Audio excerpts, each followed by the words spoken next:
आदरणीय आतिशी जी, जो बिल्कुल मेरी छोटी बहन की तरह हैं, बहुत बहादुर हैं और बहुत बहादुरी के साथ दिल्ली के बुनियादी सवाल पानी, उसके लिए वो लड़ रही हैं। इसलिए यहाँ आना, उनका साथ देना, अपनी पार्टी की तरफ से आप जो आंदोलन चला रहा है उसका समर्थन करना, ये हमारा फर्ज है। संजय सिंह जी, जो बहुत दिनों से हम लोग एक साथ तमाम मंचों पर रहे, ये भी हमारी तरह उत्तर प्रदेश के ही निवासी हैं, उन्होंने आज बुलाया तो आना जरूरी था। देखिए, मैं एक बात जानती हूँ, मैं बहुत धार्मिक नहीं हूँ, लेकिन हर धर्म में किसी को पानी पिलाना, किसी को पानी पिलाना, ये एक बहुत बड़ा कर्म माना जाता है। इससे बड़ी कोई चीज कहा जाता है कि जो प्यासा है उसको पानी देना, ये इतनी बड़ी बात है। हर धर्म में इसके बारे में उल्लेख किया गया है। और इसके साथ साथ किसी का पानी रोकना, किसी को प्यासा मारना, इसको भी हर धर्म में सबसे बड़ा अपराध समझा गया है। और ये समझा गया है कि इसकी तो कोई सजा ही नहीं है, ये इतना बड़ा अपराध है। आज हमारे देश में ये बहुत ही शर्म और दुख की बात है, ऐसे लोगों का राज है जिनका एक ही धर्म है। वो तमाम धार्मिक बातें करते हैं, मंदिरों की, मस्जिदों की बातें करते हैं, लेकिन उनका केवल एक धर्म है और वो है शासन करना, वो है सत्ता पर कब्जा करना, और उसके लिए वो कुछ भी करने के लिए तैयार है। पूरी दिल्ली को प्यासा मारने के लिए तैयार है, गरीब जनता को भूखा मारने के लिए तैयार हैं। क्या सवाल है? दिल्ली को पानी निश्चित रूप से बाहर से लेना पड़ता है, अगल बगल के राज्यों से लेना पड़ता है। हरियाणा के साथ समझौता है कि हरियाणा से पानी आएगा और दिल्ली वालों की प्यास बुझाई जाएगी। लेकिन आप सोचिए कि ये इतनी गंदी राजनीति है कि किसी से राजनीतिक बदला लेने के लिए आप एक राज्य द्वारा दूसरे राज्य का पानी ही बंद कर दें। हरियाणा में आज भाजपा की सरकार है, बड़ी मुश्किल से उन्होंने अभी अपनी जान बचाई है पिछले चुनाव में। वहां के किसानों ने, वहां के गरीबों ने हरियाणा की सरकार के मुंह पर बड़ा भारी तमाचा मारा है। 10 सीटों में 5 सीट हारे हैं, लेकिन नरेंद्र मोदी और अमित शाह के इशारे पर वो दिल्ली को प्यासा रखना चाहते हैं, क्योंकि दिल्ली में आपकी सरकार है और आने वाले दिनों में वो आपकी सरकार के खिलाफ लड़ना चाहते हैं, उसको नेस्त नाबूद करना चाहते हैं। कितनी शर्म की बात है कि इसी दिल्ली से भारतीय जनता पार्टी के 7 सांसद जीते हैं, लेकिन आज उनकी कोई भी वफादारी यहाँ की जनता के साथ नहीं है। अगर उनकी वफादारी होती तो वो भी इस अनशन में आकर के बैठते और कहते राजनीति अपनी जगह पर और दिल्ली वालों की प्यास अपनी जगह पर। वो यहाँ आकर कहते कि हमको जिन्होंने वोट दिया है वो दिल्ली के लोग हैं, उनकी प्यास बुझाना हमारी जिम्मेदारी है। लेकिन उल्टा क्या कर रहे हैं? उल्टा कह रहे हैं कि अगर आज दिल्ली में पानी नहीं है तो उसके लिए आतिशी जिम्मेदार हैं। भाई, आतिशी कैसे जिम्मेदार है? आतिशी कहां से पानी लेकर के आएंगी? आतिशी कहां से प्यास बुझाएंगी? अगर आतिशी कह रही हैं, अगर सरकार आपकी कह रही है कि जो पानी हमको मिलता था वो तो हमको दे दीजिए, और उल्टा वो करते क्या है? मैं उन सांसदों से कहना चाहती हूँ, जब से ये अनशन पर बैठी हैं तब से हरियाणा की ये जो बेशरम सरकार है उसने पानी और भी कम कर दिया है। जो पानी देती थी उसकी भी मात्रा को कम कर दिया है। तो इसलिए हम लोग सब आज इकट्ठा हुए हैं, जितनी हमारी विपक्ष की पार्टियां हैं, हम लोग सब इकट्ठा हुए। क्यों इकट्ठा हुए हैं? क्योंकि ये जो सरकार है दिल्ली में जो बैठी है वो किसी दूसरे को जीने नहीं देगी इस देश में। उसका बस चलेगा तो विपक्ष समाप्त हो जाएगा, और विपक्ष द्वारा जो संचालित राज्य हैं उनकी जनता भी भूखों मर जाएगी, उससे उनको कोई मतलब है नहीं।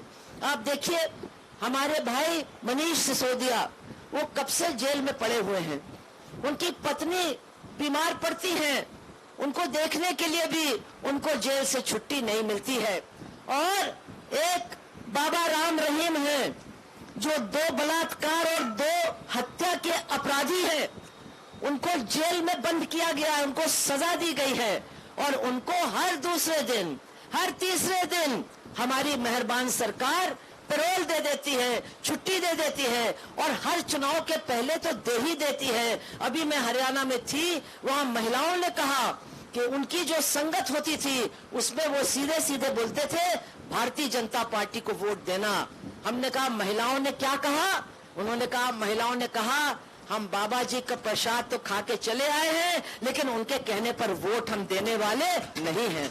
लेकिन ये ऐसी सरकार है जो मनीष सिसोदिया को 1 हफ्ते का पैरोल नहीं दे सकती है, लेकिन राम रहीम जैसे बलात्कारी हत्यारे को हर महीने जेल से छुट्टी देने के लिए तैयार है। ये ऐसी सरकार है जिसने गुजरात के अंदर जिन लोगों ने सबसे घिनौना विभत्स कांड किया था, एक महिला और उसके परिवार के साथ सामूहिक बलात्कार किया, उसके छोटे बच्चे को मार डाला, उसके भाई के बच्चे को मार डाला, परिवार के लोगों का कत्लेआम कर दिया और जब 8 साल वो महिला लड़ी उसके बाद उनको जेल की सजा हुई। उनको भी 15 अगस्त के दिन जब ये प्रधानमंत्री लाल किले से कह रहा था अब महिलाओं का अपमान नहीं होगा, उसी क्षण उनको गोधरा की जेल से छोड़ दिया गया, इन बलात्कारी और हत्यारों को।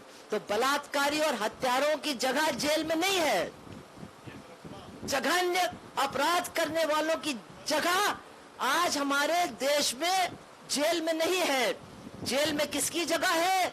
जो गरीबों के लिए लड़ते हैं, जो समाज के लिए लड़ते हैं, किसी को ये नक्सल कहते हैं, किसी को कुछ कहते हैं, और जो चुने हुए मुख्यमंत्री हैं, ये हमारे देश में पहली बार उनको भी उठा करके सरकार ने बंद कर दिया।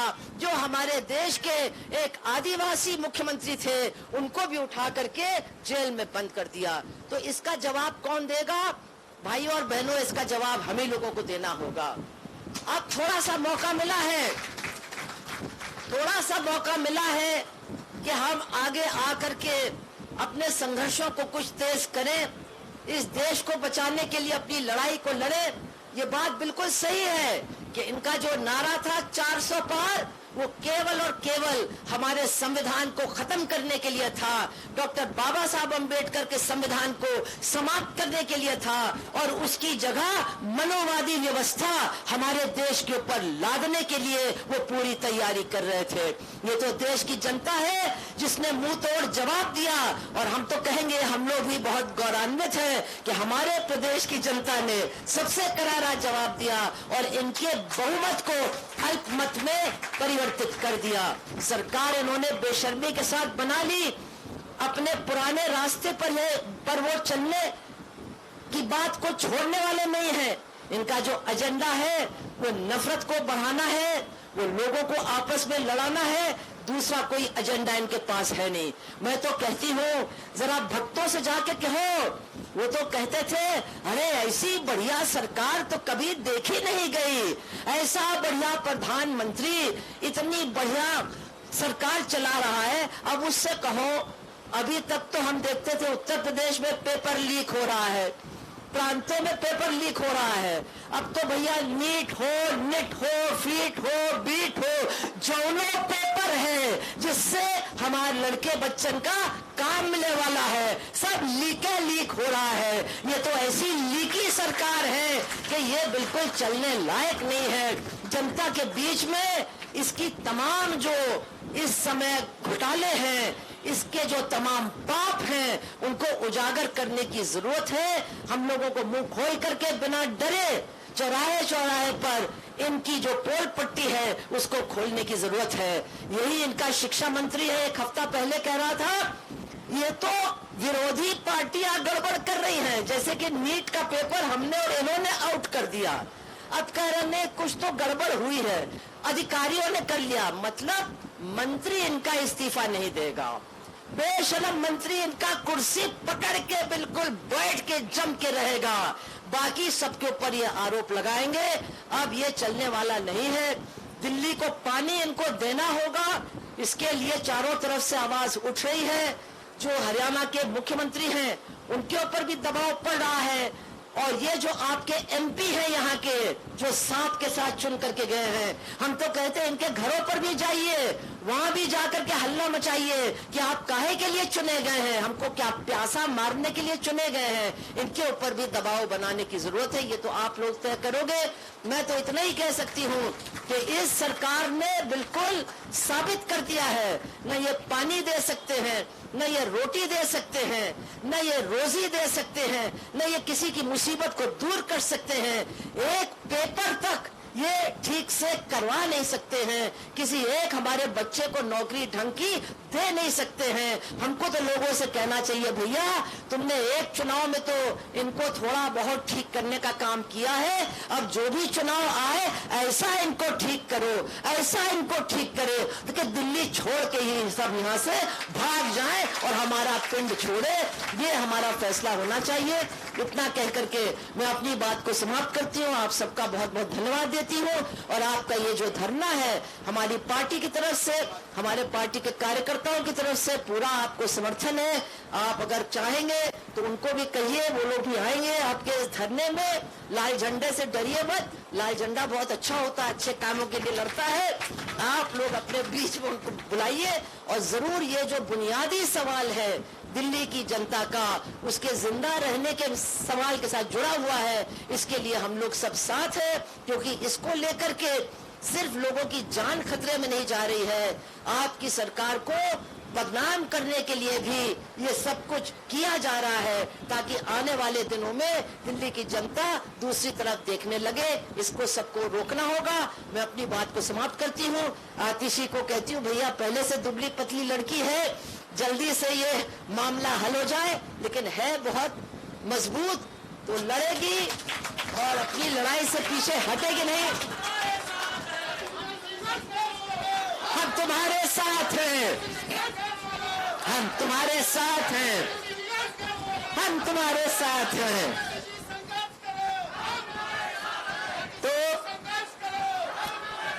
तो ये संघर्ष हम लोग सबका संघर्ष है। आज आपने हमको अपने बीच बुलाया, मैं आपकी बहुत बहुत आभारी हूँ।